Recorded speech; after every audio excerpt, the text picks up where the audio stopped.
तो फिर चलिए शुरू करते हैं स्टैंडर्ड 11th के लिए मैथमेटिक्स का फर्स्ट चैप्टर सेट्स। तो सेट को कुछ इस तरह से डिफाइन किया जाता है कि set is a collection of objects. बहुत सारे ऑब्जेक्ट्स का कलेक्शन है और वो कलेक्शन वेल डिफाइंड है। इसका मतलब ये है कि कोई ऑब्जेक्ट अगर आपको रेफर किया जाए तो आप ये कह सकते हैं कि वो ऑब्जेक्ट उस सेट में है या नहीं है। इसीलिए इसे वेल डिफाइंड कलेक्शन कहा जाता है। ये प्रॉपरली डिफाइंड है। आप ये कह सकते हैं कि कौन सा ऑब्जेक्ट उसमें है और कौन सा ऑब्जेक्ट नहीं है।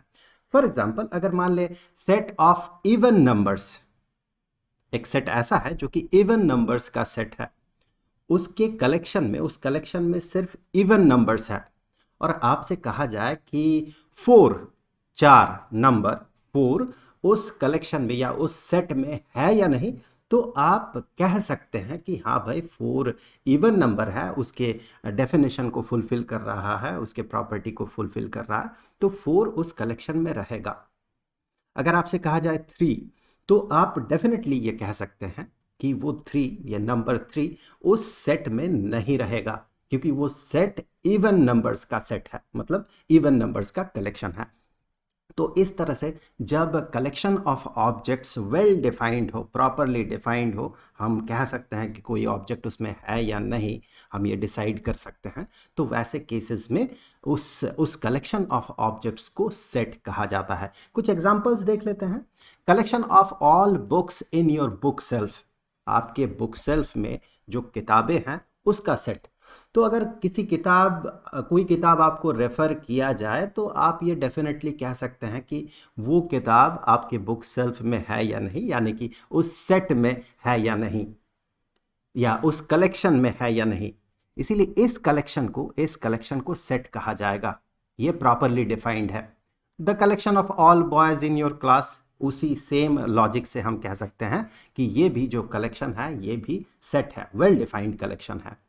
The collection of all even integers, थोड़ी देर पहले हम इसी तरह का एग्जाम्पल ले रहे थे। सो ये भी वेल डिफाइंड कलेक्शन है, इसीलिए इसे भी सेट कहा जाएगा। लेकिन हर तरह का कलेक्शन जो है ये सेट नहीं होता है। फॉर एग्जाम्पल, जिस तरह के सिनेरियो में एम्बिग्युइटी हो, कंफ्यूजन हो, आपके लिए एक आंसर होगा उसका, किसी दूसरे के लिए उसका अलग आंसर होगा, जो कि सब्जेक्टिव हो, उस तरह के कलेक्शन को सेट नहीं कहा जा सकता है। For example, the collection of 10 most talented writers of India, Bharat के सबसे टैलेंटेड राइटर्स, 10 राइटर्स का कलेक्शन। तो ऐसा कलेक्शन आप अगर 10 लोगों से, 20 लोगों से, 1000 लोगों से ऐसा कलेक्शन कलेक्ट करें, तो आप ये पाएंगे कि अलग अलग लोगों की अलग अलग राय है।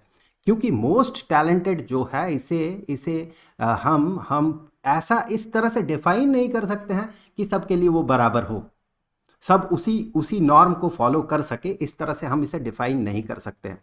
तो आपके लिए most talented, 10 most talented writers जो है वो कोई और होंगे, किसी और के लिए, मेरे लिए, किसी दूसरे के लिए अगर कलेक्शन आप देखें तो वो कलेक्शन अलग अलग होगा।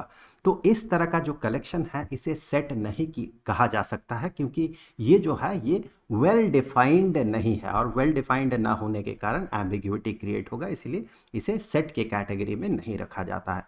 सेम लॉजिक से अगर आप इसे भी देखें तो ये जो कलेक्शन है, ये जो टीम बनेगा, ये टीम भी सेट के कैटेगरी में नहीं आएगा, क्योंकि अलग अलग लोगों की अलग अलग राय होगी, और उस हिसाब से ये कलेक्शन अलग अलग लोगों के लिए अलग अलग होगा।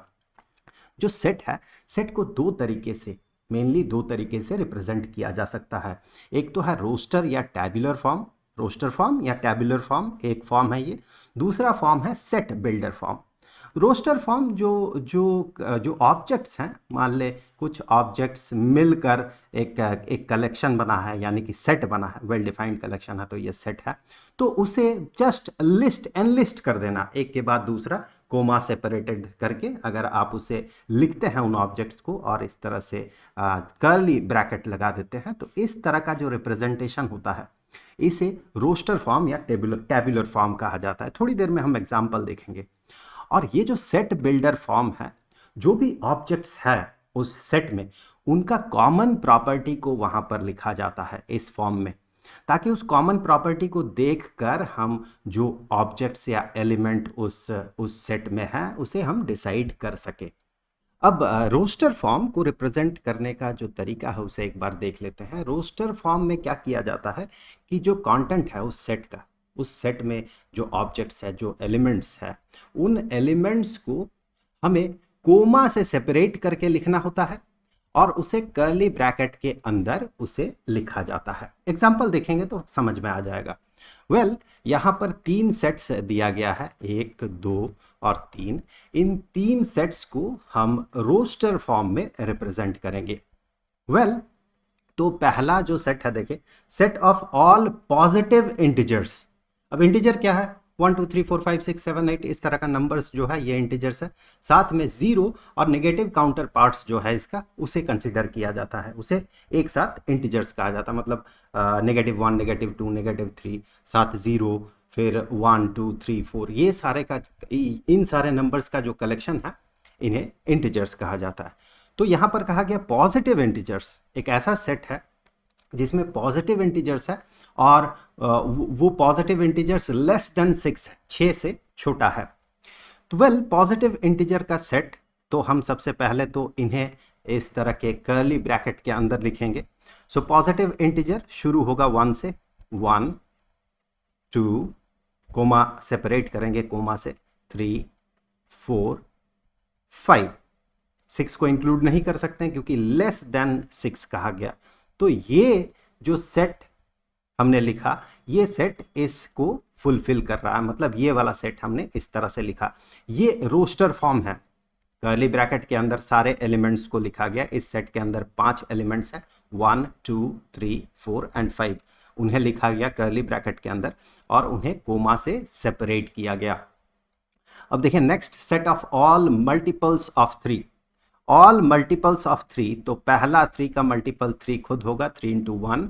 सेकेंड हो जाएगा 6, 3 × 2, फिर हो जाएगा 9, फिर हो जाएगा 12, फिर हो जाएगा 15। कब तक लिखे? मतलब अपर बाउंड यहाँ पर कहा नहीं गया, शुरुआत तो कहा गया, शुरुआत तो हम यहाँ इजीली कह सकते हैं 3 × 1 से हम शुरू करेंगे, लेकिन इसका अपर बाउंड कहा नहीं गया, मतलब इन्फिनिटी तक हमें चलना होगा। उसी के लिए हम तो चल नहीं सकते, उसी के लिए हम ऐसे 3 डॉट्स लगा देते हैं। इस पैटर्न को देखने से ये समझ में आ जाता है कि ये 3 का मल्टीपल्स है ऑब्वियसली, और यहाँ पर 3 डॉट्स जो इंडिकेट कर रहा है, ये इंडिकेट कर रहा है कि ये चलता जाएगा, चलता जाएगा, चलता जाएगा। अब देखिए ये जो तीसरा है, तीसरा सेट जो है, तीसरा सेट है all letters in the word happy. Happy जो वर्ड है, HAPPY, यहाँ पर जो लेटर्स है, क्या क्या लेटर्स है? H है, A है, P है और Y है। इन लेटर्स से बना हुआ है हैप्पी। तो उन लेटर्स का सेट, तो उन लेटर्स को हम यहाँ पर लिखेंगे।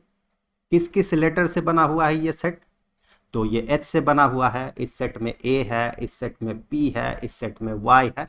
तो उन्हीं लेटर्स को हम यहाँ पर रिप्रेजेंट कर देंगे कर्ली ब्रैकेट के अंदर और कोमा से सेपरेट कर देंगे। H है इस सेट के अंदर, A है इस सेट के अंदर, P है इस सेट के अंदर।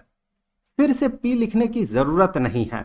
ये कुछ ऐसा ही है कि मान ले आप थैले में 5 बैंगन और 6 टमाटर ले आ रहे हैं मार्केट से, और आपसे किसी ने पूछा थैले में क्या है, तो आप ऐसा नहीं कहेंगे थैले में बैंगन बैंगन बैंगन बैंगन बैंगन और टमाटर टमाटर टमाटर टमाटर टमाटर टमाटर है, ऐसा तो नहीं कहते हम कहते हैं थैले में बैंगन है और टमाटर है। तो ये याद रखने के लिए है, कुछ इसी तरह से आप अगर इस सेट के प्रॉपर्टी को भी देखें तो ये सेट कह रहा set of all letters in the word happy, मतलब हैप्पी में जो जो लेटर्स है। अब कोई लेटर 2 बार होगा तो उसे 2 बार लिखने की जरूरत नहीं है। सो इस वर्ड में H है, A है, P है और Y है। सो ये हो गया, ये वाला सेट हमने इस तरह से रिप्रेजेंट किया। अब देखिए जो मेंबर्स होता है, जैसे कि यहाँ पर इस पहले सेट की अगर बात करें तो इसका ये जो 1 है ये इसका मेंबर है, 2 है ये इसका मेंबर है, दूसरा मेंबर है, ये इसका तीसरा मेंबर है, ये इसका चौथा और ये इसका 5वां मेंबर है। तो इन्हें मेंबर्स कहा जाता है। इन्हें ऑब्जेक्ट या एलिमेंट भी कहा जाता है। जैसे यहाँ ऑब्जेक्ट अगर कहें हम 3 इस सेट का एक ऑब्जेक्ट है, 6 इस सेट का एक ऑब्जेक्ट है, 9 इस सेट का एक ऑब्जेक्ट है, उसी तरह से 12 और 15 भी इस सेट का ही ऑब्जेक्ट्स हैं। इस तरह से इस सेट में अगर देखें, अगर हम इसे एलिमेंट का है तो एलिमेंट भी कह सकते हैं, 3 एक एलिमेंट है, 6 एक एलिमेंट है इस सेट का, 9 इस सेट का एक एलिमेंट है। उसी तरह से H जो है इस सेट का एक एलिमेंट है, A जो है एक एलिमेंट है, इसी तरह से P और Y भी एलिमेंट्स हैं इस सेट के। तो ये जिनसे सेट बना हुआ है उन्हें हम ऑब्जेक्ट भी कह सकते हैं, एलिमेंट भी कह सकते हैं और मेंबर्स भी कह सकते हैं। हम सेट्स को नाम भी दे सकते हैं। फॉर एग्जांपल इस सेट को हम कैपिटल एस नाम दे सकते हैं, किसी भी तरह से नाम दे सकते हैं। नॉर्मली नाम जो दिया जाता है वो कैपिटल लेटर दिया जाता है। चलिए इस सेट को हमने इस सेट को नाम दिया कैपिटल एस, तो S is equal to S equals S जो सेट है दैट इज दिस वन, ये सेट है वो। उसी तरह से इसे भी एक नाम दे सकते हैं। चलिए इस सेट को हमने बी नाम दे दिया, इस सेट को हमने नाम दे दिया सी। इस तरह से सेट को नाम दिया जाता है। नॉर्मली नाम कैपिटल लेटर में होता है। ये तो रोस्टर फॉर्म है, बड़ा ही सिंपल फॉर्म है। इस तरह से हम इसे रिप्रेजेंट कर सकते हैं और रोस्टर फॉर्म को टैबुलर फॉर्म भी कहा जाता है। अब जो दूसरा फॉर्म है which is set builder form, set builder form को जानने से पहले दो चीज़ें हमारे लिए बहुत इंपॉर्टेंट है जानना। कुछ मैथमेटिक्स के कुछ सेट्स जो कि मैथमेटिक्स में बहुत ज़्यादा यूज़ होता है, उन सेट्स के बारे में हमें जानना होगा, उनके नाम के बारे में जानना होगा। उन सेट्स को किस नाम से रिप्रेजेंट किया जाता है, किस लेटर से रिप्रेजेंट किया जाता है। और दूसरा है ये दो जो सिंबल्स है, ये वाला सिंबल और ये वाला सिंबल, एक एप्सिलॉन और दूसरा कटा हुआ एप्सिलॉन। तो ये जो दो सिंबल्स है, इन दो सिंबल्स के बारे में हमें जानना होगा, क्योंकि जो सेट बिल्डर फॉर्म होता है, नॉर्मली सेट बिल्डर फॉर्म जो है ये जब नंबर्स का सेट होता है, किसी सेट में अगर नंबर्स है और उन नंबर्स को हम उसके पीछे का पैटर्न हम ढूंढ के उसका एक कॉमन प्रॉपर्टी हम बता सकते हैं, तो वैसे केसेस में सेट बिल्डर फॉर्म बहुत फ्रिक्वेंटली यूज़ होता है। अब चूंकि वो नंबर के साथ डील करता है, इसीलिए हमें ये जानना पड़ता है, सीखना पड़ता है पहले कि मैथमेटिक्स में कुछ सेट्स जो फ्रिक्वेंटली यूज़ होता है नंबर्स के साथ एसोसिएटेड, वो किस तरह के सेट्स हैं। यहाँ से आगे बढ़ते हैं। सबसे पहले देखते हैं कि वो मैथमेटिक्स के जो कॉमन सेट्स हैं वो क्या क्या है। एक तो कैपिटल एन से रिप्रेजेंट किया जाता है set of all natural numbers को। नेचुरल नंबर 1 से शुरू होता है, 1 2 3 4, ये सारे जो है ये नेचुरल नंबर है। 3 डॉट मैंने लगा दिया, मतलब ये चलते जाएगा चलते जाएगा। और इसे capital N, bold capital N से रिप्रेजेंट किया जाता है। हम इसे ऐसे भी रिप्रेजेंट कर सकते हैं, हम इसे रोस्टर फॉर्म में ऐसे रिप्रेजेंट कर सकते हैं। सो यहाँ पर बोल्ड एन, इसीलिए यहाँ पर 2 लाइंस ड्रॉ किया गया। नॉर्मली लिखते समय हम ऐसे ही लिखते हैं। सो ये एन जो है set of all natural numbers है। नेचुरल नंबर 1 से शुरू होता है, याद रखें। वैसे आपको पता है स्टैंडर्ड 9th में आपने पढ़ा था, होल नंबर 0 से शुरू होता है, नेचुरल नंबर 1 से शुरू होता है। ये जो z है, ये जो z है, z इंडिकेट करता है इंटीजर्स का सेट को। z इंडिकेट करता है मतलब ये -1, -2, -3 डॉट लगा देता हूँ क्योंकि ये तो पीछे चलते जाएगा। और इसके साथ 0 इंक्लूड कर ले, इसके साथ 1 2 3 एंड सो ऑन, डॉट लगा देता हूँ मैं यहाँ। तो ये जो है ये इंटीजर है, इंटीजर का सेट है। ये सारे नंबर्स जो है इंटीजर्स में गिना जाता है। Q जो सेट है, Q जो सेट है, ये रैशनल नंबर्स का सेट है। अब इसे बहुत सारे नंबर्स हैं, वो कोई पैटर्न भी नहीं है इसका। ऐसे नंबर्स हमें पता है, ऐसे नंबर्स जो कि जिसे कि 2 इंटीजर्स के रेशियो में रिप्रेजेंट किया जा सकता है, उन्हें रैशनल नंबर्स कहा जाता है। जैसे कि मैं कुछ एग्जाम्पल यहाँ पर लिख रहा हूँ, वैसे इस तरह से रिप्रेजेंट करना बहुत हद तक सही नहीं है। मैं जस्ट एग्जाम्पल के लिए कुछ यहाँ डॉट लगा देता हूँ, पहले डॉट लगा देता हूँ। और डॉट मैंने लगाया क्योंकि नेगेटिव नंबर्स भी हो सकता है, मैं कुछ पॉजिटिव नंबर्स का एग्जाम्पल लूँगा। ऐसे लिखना, इस केस में ऐसे लिखना सही नहीं है, मैं जस्ट एग्जाम्पल के तौर पे इसे रिप्रेजेंट कर रहा हूँ, इसीलिए चलिए मैं एग्जाम्पल लिख देता हूँ यहाँ पर, वो ज़्यादा बेहतर होगा। वैसे आपको पता है कुछ एग्जाम्पल्स, जैसे कि 3/7, ये एक रैशनल नंबर हो गया जो कि इंटीजर या फिर नेचुरल नंबर नहीं है, मैं ऐसे ही नंबर्स को इंक्लूड कर रहा हूँ। 7 डिवाइडेड बाय 13, उसी तरह से 9 डिवाइडेड बाय 5। इस तरह के नंबर्स जो है ये रैशनल नंबर्स है। वैसे आप 2 को भी रैशनल नंबर कह सकते हैं, because 2 can be written as 2 divided by 1। उसी तरह से आप 4 को भी आप कह सकते हैं rational number, 4 divided by 1। Similarly -2 जो कि इंटीजर है, उसे आप कह सकते हैं -2 डिवाइडेड बाय 1। तो ये भी रैशनल नंबर के कैटेगरी में आता है। उसी तरह से अगर रैशनल नंबर के साथ इरैशनल नंबर्स, जिन्हें कि हम 2 इंटीजर्स के रेशियो में रिप्रेजेंट नहीं कर सकते हैं, उन्हें भी अगर इंक्लूड कर दे इरैशनल नंबर्स को रैशनल नंबर के साथ, तो सब मिलके रियल नंबर्स बन जाता है। सो रियल नंबर के कुछ एग्जांपल, मुझे ऐसे मैं एरो लगा देता हूँ यहाँ पर, इक्वल साइन देना ठीक नहीं है यहाँ पर। सो कुछ एग्जांपल्स यहाँ पर हम ले लेते हैं। स्क्वायर रूट ऑफ 2 जो कि रैशनल नंबर नहीं है। सिमिलरली ई जो है ऑयलर्स नंबर, ये भी रैशनल नंबर नहीं है। और भी कुछ एग्जांपल ले लेता हूँ जो कि रैशनल नहीं है, लेकिन रियल नंबर है। स्क्वायर रूट ऑफ 5, इसी तरह से ये सारे इरैशनल नंबर्स हैं। इनके साथ आप इंक्लूड कर लीजिए रैशनल नंबर को, तो सब मिला के रियल नंबर बन जाता है। रियल नंबर में रैशनल नंबर भी होगा, इंटीजर्स भी होगा, और इंटीजर होगा तो ऑब्वियसली ये नेचुरल नंबर भी होगा। तो ये सारे रियल नंबर्स हैं।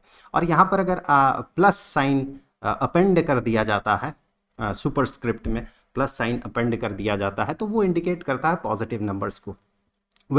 तो यहाँ पर इस तरह के कुछ कॉमन सेट्स मैथमेटिक्स में यूज़ होता है, जो कि हम जब सेट बिल्डर फॉर्म यूज़ करेंगे उस समय हमें इन सेट्स को यूज़ करना होगा।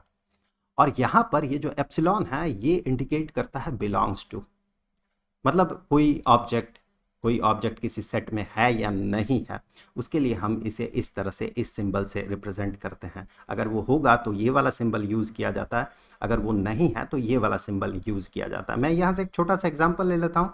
फॉर एग्जांपल 5 और यहाँ पर सेट ऑफ नेचुरल नंबर्स। अब ये 5 नेचुरल नंबर का जो सेट है, ये 5 जो एलिमेंट है या ये जो नंबर है, क्या ये नेचुरल नंबर के सेट में है? ऑब्वियसली है। 1 2 3 4 5 6 यही सब मिलके नेचुरल नंबर का सेट बनता है। तो हम ये वाला सिंबल यहाँ पर अपेंड कर देंगे। हम इसे ऐसे पढ़ते हैं, 5 belongs to set of natural numbers.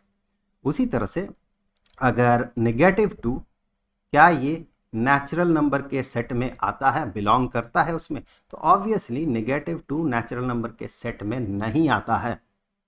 -2 integer है लेकिन नेचुरल नंबर नहीं है। नेचुरल नंबर देखें 1 2 3 4 5 6 जो पॉजिटिव इंटीजर्स हैं, उन्हें नेचुरल नंबर के सेट में कंसीडर किया जाता है। तो ये बिलोंग्स टू है, ये डज नॉट बिलोंग टू है। अब यहाँ से कुछ एग्जाम्पल्स देख लेते हैं। यही जो सिंबल हमने अभी सीखा, उस सिंबल को यहाँ पर यूज़ कर लेते हैं। यहाँ पर मान ले A एक सेट है, जिस सेट में 1 2 3 4 5 6 है, ये सारे एलिमेंट्स है इसके। हमें प्रॉपर सिंबल यहाँ पर इंसर्ट करना होगा। कहा गया 5, क्या 5 सेट ए को बिलोंग करता है? सेट ए ये वाला है, ये सेट ए है, तो इस सेट को बिलोंग करता है, मतलब 5 इस सेट के अंदर है। बिल्कुल है, 5 यहाँ पर है। सो 5 इस सेट के अंदर है, तो 5 बिलोंग्स टू ए। 8 इस सेट के अंदर नहीं है, it does not belong to. 0 इस सेट के अंदर नहीं है, डज नॉट बिलोंग टू। 4 इस सेट के अंदर है, 4 बिलोंग्स टू सेट ए। 2 इस सेट के अंदर है, तो 2 बिलोंग्स टू सेट ए। 10 इस सेट के अंदर नहीं है, it does not belong to set A. और यहाँ पर हमें सेम चीज़ करना है, प्रॉपर सिंबल बिलोंग्स टू या डज नॉट बिलोंग टू यहाँ पर अपेंड करना है। फिल इन द ब्लैंक्स है ये। सो इंसर्ट द अप्रोप्रिएट सिंबल। यहाँ पर -5, क्या ये नेचुरल नंबर के सेट में आता है? तो बिल्कुल नहीं आता है। नेचुरल नंबर के सेट में पॉजिटिव इंटीजर्स आते हैं। 3 डिवाइडेड बाई 7, क्या ये इंटीजर्स के सेट में आता है? नहीं, ये एक रैशनल नंबर है जो कि इंटीजर नहीं है। ऐसा रैशनल नंबर जो कि इंटीजर नहीं है, तो ये भी नहीं आता है। 7 डिवाइडेड बाई 23, क्यू मतलब रैशनल नंबर का जो सेट है, क्या रैशनल नंबर है उस सेट में आता है? तो ऑब्वियसली ये आता है। और यहाँ पर स्क्वायर रूट ऑफ 2, क्या ये रैशनल नंबर के सेट में आता है? नहीं आता है। ये रियल नंबर है, ये इरैशनल नंबर है, तो ये हम कहेंगे ये रियल नंबर है, ये रियल नंबर के सेट में आता है। मैं रिपीट कर दूं, रियल नंबर में इरेशनल नंबर और रैशनल नंबर दोनों आता है, सिर्फ इमेजिनरी नंबर्स नहीं आता है। वेल, अब यहाँ से आगे हमें बढ़ना है सेट बिल्डर फॉर्म की तरफ। सेट बिल्डर फॉर्म को चलिए कुछ एग्जांपल्स देख लेते हैं किस तरह से हम रिप्रेजेंट करते हैं। A set of all positive integers मतलब 1 2 3 4 5 6 7 8 9 10, ये सारे पॉजिटिव इंटीजर्स है। आगे ये चलता जाएगा। और ही साथ साथ यहाँ पर एक और प्रॉपर्टी कहा गया, लेस देन 6 मतलब 6 से कम, 6 से छोटा हो और साथ ही साथ पॉजिटिव इंटीजर्स हो, मतलब 1 2 3 4 5, 6 को इंक्लूड नहीं कर सकते हैं क्योंकि लेस देन 6 कहा गया। इसे हम रिप्रेजेंट कैसे करते हैं? लेट अस से इस सेट को हम एक नाम दे देते हैं। इस सेट को हमने नाम दे दिया set A. Set A is set of x. X इस सेट का जो एलिमेंट है उसे रिप्रेजेंट कर रहा है। एक्स जो है एक सिंबल है, वो सिंबल कह रहा है कि एक्स मतलब एलिमेंट से ये सेट बना हुआ है। उस एलिमेंट का प्रॉपर्टी को अब हम लिखेंगे।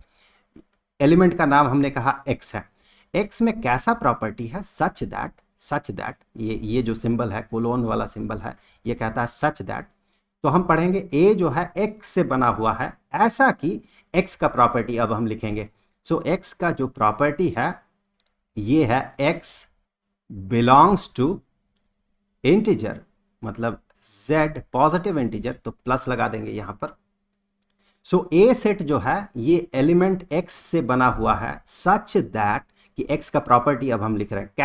कैसा प्रॉपर्टी होगा उस एलिमेंट का? So x belongs to z and z plus, obviously positive integer z plus, and x is less than 6। ये जो दो प्रॉपर्टीज है इन दो प्रॉपर्टीज को हमने यहां पर रिप्रेजेंट कर दिया। दो प्रॉपर्टीज अगर आप यहां पर देखें तो ये वाला एक प्रॉपर्टी है और यहां पर ये वाला दूसरा प्रॉपर्टी है। ये दो प्रॉपर्टीज से हम डिसाइड कर सकते हैं कि कोई नंबर इस सेट में है या नहीं है। अगर इसी को हम रोस्टर फॉर्म में लिखें तो इस सेट को हमने नाम दिया था ए, तो ए को रोस्टर फॉर्म में रिप्रेजेंट करें तो उन एलिमेंट्स को लिख देना है सिर्फ। सो 1 2 3 4 एंड 5। सो ये जो है ये फॉर्म जो है ये रोस्टर फॉर्म है, रोस्टर फॉर्म या टैबुलर फॉर्म। और ये जो फॉर्म है इसे सेट बिल्डर फॉर्म कहा जाता है। सेट बिल्डर फॉर्म, ये वाला फॉर्म जो है सेट बिल्डर फॉर्म में प्रॉपर्टीज रहता है, रोस्टर फॉर्म में एलिमेंट्स को रिप्रेजेंट किया जाता है, एलिमेंट्स को लिखा जाता है, टैबुलेट किया जाता है। इसीलिए रोस्टर फॉर्म को टैबुलर फॉर्म भी कहा जाता है। इसमें हम एलिमेंट्स को टैबुलेट कर देते हैं। वेल, आगे बढ़ते हैं। नेक्स्ट है set of all multiples of 3। अब 3 का मल्टीपल्स मतलब 3 6 9 12 एंड सो ऑन। वेल, तो यहाँ पर हम अगर ऐसे रिप्रेजेंट करें तो ये हो गया रोस्टर फॉर्म। तो अगर कॉमन पैटर्न हमें ढूंढना है यहाँ पर तो इसके लिए हम इसे ऐसे रिप्रेजेंट कर सकते हैं। 3 जो है 3 को 3 इंटू 1, 6 को हम कह सकते हैं 3 इंटू 2, 9 को हम कह सकते हैं 3 इंटू 3 और 12 को कह सकते हैं 3 इंटू 4 एंड सो ऑन। तो यहाँ पर अगर आप देखें इन नंबर्स को देखें 1 2 3 4, तो ये जो है ये नेचुरल नंबर्स है, नेचुरल नंबर के सेट में आता है। 1 फिर 2 फिर 3 फिर 4, सो कंसेक्यूटिव नेचुरल नंबर्स है। तो अब हम इस पैटर्न से हम इसे इन एलिमेंट्स को रिप्रेजेंट कर सकते हैं इस पैटर्न के कारण। तो यहाँ पर हम कह सकते हैं कि इसको नाम दे देते हैं एक सेट को। चलिए इसे बी, सेट बी हमने नाम दे दिया। सेट बी जो है is a set of element x such that, x का प्रॉपर्टी अब हम लिखेंगे। एक्स का प्रॉपर्टी ऐसा है कि यहाँ पर हम कह सकते हैं कि x equals 3 into n and this n belongs to set of natural numbers. हम ऐसे इसे रिप्रेजेंट कर सकते हैं कि x जो है 3n के बराबर है और साथ ही साथ ये n जो है n belongs to natural number. तो आप यहाँ से देख लें, अगर मैं n belongs to natural number कहता हूँ तो यहाँ पर क्या क्या आ जाता है देखते हैं। यहाँ पर ये प्रॉपर्टी इंडिकेट करता है कि n इज़ इक्वल टू 1 2 3 4 5 6। इसका जो सेट बनेगा उस सेट में n उस सेट को बिलोंग करता है, मतलब n का वैल्यू 1 होगा, फिर 2 होगा, 3 4, ये सारे नंबर्स हैं n में।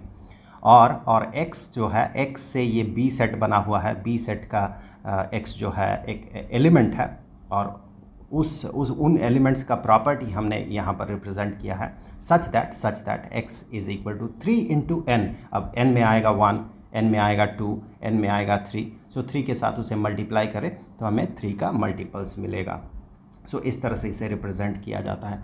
अब कुछ सेट बिल्डर फॉर्म में कुछ यहाँ पर ये जो है ये कर्ली ब्रैकेट होता है। सो सेट बिल्डर फॉर्म में कुछ रोस्टर फॉर्म में रिप्रेजेंटेड है, इसे सेट बिल्डर फॉर्म में रिप्रेजेंट कर देंगे। ये जो पहला वाला क्वेश्चन है वही है जो हमने थोड़ी देर पहले किया। यहाँ पर सिर्फ हमें रोकना होगा 12 में। हम आगे यहाँ जो है यहाँ एक और कंडीशन लगा देंगे कोमा लगाकर कि n का वैल्यू जो है, n का वैल्यू कहाँ तक चलना चाहिए, 4 तक चलना चाहिए। यहाँ पर n का जो वैल्यू है 4 तक चलेगा। एक बार मैं यहाँ पर लिख ही देता हूँ कि ये जो सेट है क्वेश्चन नंबर 1, ये जो सेट है, चल let us say that set is A is set of x such that x का property is equal to 3n, and comma भी लगा सकते हैं यहाँ पर क्योंकि एंड आगे लगाएंगे। सो n जो है it belongs to set of natural numbers, और साथ ही साथ n जो है n इज़ लेस देन 5 या फिर लेस देन इक्वल टू 4 कहेंगे हम, लेस देन और इक्वल टू 4। हमें रोकना होगा इसे, इसका जो अपर बाउंड है, अपर लिमिट है, उसे रिप्रेजेंट भी करना होगा हमें यहाँ पर, क्योंकि अगर इसे रिप्रेजेंट ना करें, हम इसे अगर ना लिखें तो ये इंडिकेट करता है कि ये चलता जाएगा, सेट में इनफाइनाइट नंबर ऑफ नंबर्स है। हमने एक और प्रॉपर्टी यहाँ पर जोड़ दिया कि n जो है ये 4 से कम होगा या 4 के बराबर होगा। तो 4 या 4 के बराबर मतलब if it belongs to set of natural numbers, तो मतलब n का जो वैल्यू होगा 1 2 3 4 होगा, 4 से आगे जा नहीं सकता। ये वाला कंडीशन उसे रोक रहा है। अब 1 2 3 4 होगा n का वैल्यू, मतलब x का वैल्यू होगा 3 इंटू 1, 3 इंटू 2, 3 इंटू 3 और 3 इंटू 4, मतलब 3 6 9 और 12। तो इस तरह से हम इसे रिप्रेजेंट कर सकते हैं। सेकंड में अगर आप कॉमन प्रॉपर्टी देखें यहाँ पर, तो ये 2 का पावर्स है, 2 टू द पावर 1। एक बार मैं इसे लिख लेता हूँ। पहले तो इसे मैं ऐसे लिख रहा हूँ, इस तरह से नहीं लिखेंगे। चलिए, जो इनका जो कॉमन प्रॉपर्टी है उसे मैं ऐसे लिख सकता हूँ। 2 टू द पावर 1 है ये, 2 टू द पावर 2 है ये, मतलब 2 का पावर है।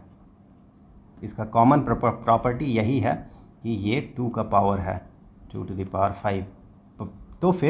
तो फिर हम ऐसे लिख सकते हैं, अगर मैं इसे सेट B नाम दूँ तो सेट B जो है ये x से बना हुआ है सच दैट x का प्रॉपर्टी कैसा है कि x is equal to 2 to the power n, और n क्या है 1 2 3 4 5 तक है ये, मतलब n belongs to set of natural numbers. और साथ ही साथ एक कंडीशन देना होगा, 5 तक ही चलेगा ये, 5 के आगे नहीं जाएगा। 5 इज़ लेस देन और इक्वल टू, या n इज़ लेस देन और इक्वल टू 5। सो ये कंडीशन इंडिकेट कर रहा है n का वैल्यू 1 2 3 4 5 6 7 8 9 10 ये सारे नंबर्स होंगे, और यहाँ पर वो उसे रेस्ट्रिक्ट कर रहा है कि इसका अपर लिमिट जो है 5 होगा, 5 तक ही ये चलेगा, मतलब n का वैल्यू होगा 1 2 3 4 एंड 5। सो यहाँ पर देखिए n 1 2 3 4 एंड 5। अब यहाँ पर देखिए यहाँ जैसे 2 का पावर था, यहाँ पर 5 का पावर है, तो इसे मैं छोड़ दे रहा हूँ। ये जो है ये इवन नंबर्स है, जैसे आप इसे रिप्रेजेंट करेंगे वैसे इसे रिप्रेजेंट करेंगे। ये 2 का मल्टीपल है, 2 into 1, 2 into 2, 2 into 3, 2 into 4 and so on. और यहाँ पर जो है, यहाँ पर ये जो है नेचुरल नंबर का पावर है 10 तक नेचुरल नंबर है, चलिए एक बार इसे 5 क्वेश्चन नंबर 5 जो है इसे एक बार देख लेते हैं। इसे 1 को हम 1 का पावर 2, 1 को हाँ 1 को हम 1 का पावर 2 कह सकते हैं, 4 को 2 का पावर 2 कह सकते हैं, 9 को 3 raised to the power of 2 या 3 स्क्वायर्ड कह सकते हैं। फिर आगे हमें 4 स्क्वायर, 5 स्क्वायर, 6 स्क्वायर ऐसा मिलेगा। कब तक? 10 के स्क्वायर तक हमें मिलेगा, 10 के स्क्वायर तक हमें मिलेगा। वेल तो इसे हम कैसे रिप्रेजेंट करेंगे? लेट अस से इस सेट को नाम दे दिया A, it is a set of element X such that X का जो प्रॉपर्टी होगा, X का प्रॉपर्टी कुछ ऐसा होगा, X इज़ इक्वल टू, यहाँ पर देखिए 1 2 3 जो वेरी कर रहा है, 1 2 3 4 5 6 10 तक। तो हम कहेंगे कि ये है n टू द पावर 2, जबकि ये जो n है it belongs to set of natural numbers, और साथ ही साथ इसे हमें अपर लिमिट में बाउंड करना होगा, ऊपर की तरफ बाउंड हमने इसे ऐसे कर दिया। सो ये इसका एक प्रॉपर्टी है, it belongs to n belongs to natural number, और उसे हमने रेस्ट्रिक्ट कर दिया कि उसका मैक्सिमम वैल्यू 10 होगा। मतलब n में क्या क्या वैल्यू रहेगा? 1 2 3 4 5 6 7 8 9 10, यहाँ पर भी देखें।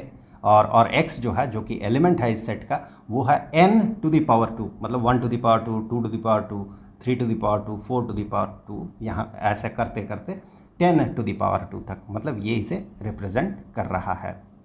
वेल तो ये तो था कि सेट का प्रॉपर्टी क्या होता है, सेट हम किसे कहते हैं और सेट को कैसे रिप्रेजेंट किया जाता है, कुछ बेसिक अंडरस्टैंडिंग था सेट के बारे में। अब आगे के वीडियोस से अब हम सेट के बारे में और डिटेल्स में बात करेंगे, जैसे एम्प्टी सेट क्या होता है, सबसेट क्या होता है, और इसी तरह से आगे हम सेट के बारे में और भी बातें करेंगे। तो उन वीडियोस का लिंक आपको यहाँ पर स्क्रीन पर मिल जाएगा। अब जाते जाते मैं आपको बता दूँ कि इस पूरे चैप्टर का जो प्लेलिस्ट है उसका लिंक आपको नीचे डिस्क्रिप्शन बॉक्स में मिलेगा। तो उम्मीद है जल्द मुलाकात होगी, तो तब तक के लिए खुश रहें। Good bye.